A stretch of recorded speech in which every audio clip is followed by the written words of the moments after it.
Jadi justru pembantu-pembantu Jokowi itu yang menganggap presidennya buta tuli dan tolol. Saya buktikan. Tahun 2015, ketika bulan September, saya ditelepon oleh Menteri Sekretaris Negara, Pak Pratik. Pak Gatot, kemarin Presiden rapat terbatas bidang ekonomi. Beliau murka katanya. Lu kenapa murka? Beliau habis dilaporin oleh Dirjen Pajak yang katanya perolehan pajak itu semuanya baik-baik semuanya. Tiba-tiba beliau mendapat informasi bahwa pajak bulan September itu cuma baru dapat 650 triliun dari target 1.292. Gitu. Di situ kok bisa lengkap dan Presiden mendapat masukan bahwa 3 bulan terakhir ini Oktober, November, Desember diambil perolehan pajak tertinggi dari 2012, 13, 14. Jadi bulan Oktober yang tertinggi, bulan November yang tertinggi, bulan Desember yang tertinggi. Setelah digabungkan ternyata cuma 1.008 triliun. Jauh dong, 21% lebih. Dan itu kalau nggak salah mungkin bisa defisit anggaran 3%. Bayangin seorang presiden dibegitukan.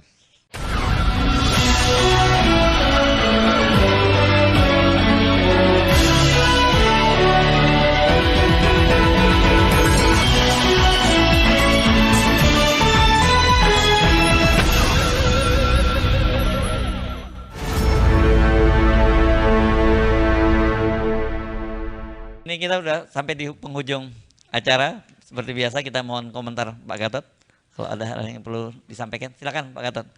Saya ingat kata-kata dari Mayor Jenderal TNI Purnawirawan Sunarko bahwa pemerintah ini menganggap bahwa rakyatnya buta, tuli dan tolol.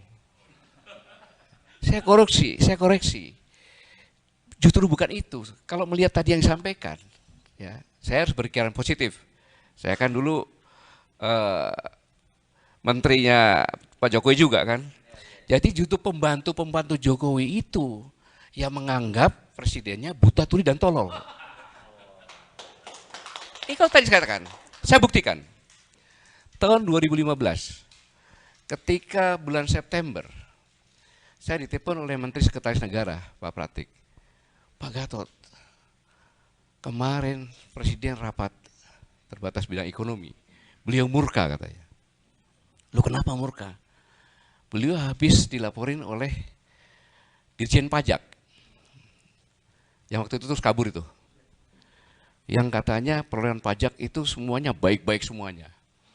Tiba-tiba beliau mendapat informasi bahwa pajak bulan September itu cuma baru dapat 650 triliun dari target 1.292. Gitu.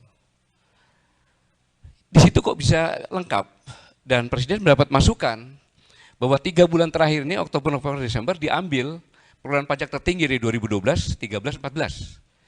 Jadi bulan Oktober yang tertinggi, bulan November yang tertinggi, bulan Desember yang tertinggi. Setelah digabungkan ternyata cuma 1.008 triliun. Jauh dong, 21% lebih. Dan itu kalau nggak salah mungkin bisa defisit anggaran 3%. Bayangin seorang presiden dibegitukan. Dan beliau sendiri yang menemukan jalannya. Mau pakai sun nggak bisa, membentikan proyek-proyek yang paling besar karena perintahnya pada bulan April kontrak harus sudah semuanya kan sehingga pembayaran terakhir. Nah, waktu itu kebetulan ada akan terjadi pilkada serentak, kemudian para kepala daerah takut KPK. Sehingga ada 270-an triliun di bank pembangunan daerah masing-masing. Itu yang dijadikan dalam pinjaman. Dalam situasi normal. Jadi presiden itu kan nggak dianggap punya pemikiran, nggak dianggap tahu. Kemudian yang terakhir, presiden mengatakan bahwa ini ekspor kita sejak bulan Mei 2020 itu meningkat gratis kan? Iya kan? Tetapi yang masuk kok cuma 15%. Deputi Bank BI sendiri mengatakan bahwa masuk semuanya kok. Masuk semuanya hanya paling 15% yang tidak masuk dibalik. Ini kan kalau saya katakan maaf, itu terlalu kasar saya katakan, tapi memang dianggap oleh pembantunya seperti itu. Presiden mengatakan banyak yang masuk tapi kok nggak ada yang masuk gitu. Padahal Bank Indonesia ini kan sebagai pengawas. DHE SDM ya, itu perkebunan, kemudian kehutanan, kemudian kelautan dan pertambangan. Itu kan begitu dari pabean keluar, itu diawasi oleh BI, 3 bulan kemudian harus masuk ke rekening khusus devisa. Di mana rekening khusus devisa ini adalah tidak boleh dari bank-bank yang punya cabang di luar negeri, jadi harus masuk ke Indonesia intinya. Nah kemudian para eksportir juga harus mempunyai escrow account, di mana apabila diperlukan apa-apa dari DHI tersebut, ya untuk bayar hutang dan sebagainya bisa diambil itu. Dan itu harus 3 bulan. Nah kemudian OJK juga mengadakan pengawasan kan, masuk keluar masuknya. Nah kemudian Bea Cukai juga mengadakan mendapat laporan dari BI. Saya yakin kalau BI, Bea Cukai, kemudian OJK dicek sama-sama, pasti perusahaan-perusahaan yang temannya menteri, punya menteri itu nggak masuk situ, sehingga uangnya diparkir. Memang dia punya rekening di sini, tetapi rekening lainnya lagi, jadi nggak pernah masuk-masuk. Dikiranya presiden nggak ngerti itu, dapat informasi nggak ada. Sekarang tinggal dicek aja, tetapi anehnya, yang seperti katakan tadi, direvisilah PP nomor 1 10 Januari 2019 kan gitu, 21 kemarin. Kemudian kalau kita lihat datanya, Presiden baru mengadakan revisi saja, ya kan, dolar rupiah sudah terkoreksi meningkat. Ini aneh. Rapat terakhirnya pada 8 Maret, tapi Januari sudah naik. Dibilang hasil dari revisi. Jadi sangat menyedihkan sekali kita punya presiden digitukan gitu loh. Jadi sangat luar biasa. Sekarang yang ngecek gampang saja, tadi Pak Iksan sampaikan kan, kumpulkan saja BI, melaporkan yang laporan dari Bea Cukai begitu ekspor berangkat kan berapa itu perusahaan, kira-kira masuknya berapa. Kemudian kedua OJK juga sama. Kemudian Bea Cukai juga daerah-daerah yang tempat ekspor keluar masuk itu pasti banyak.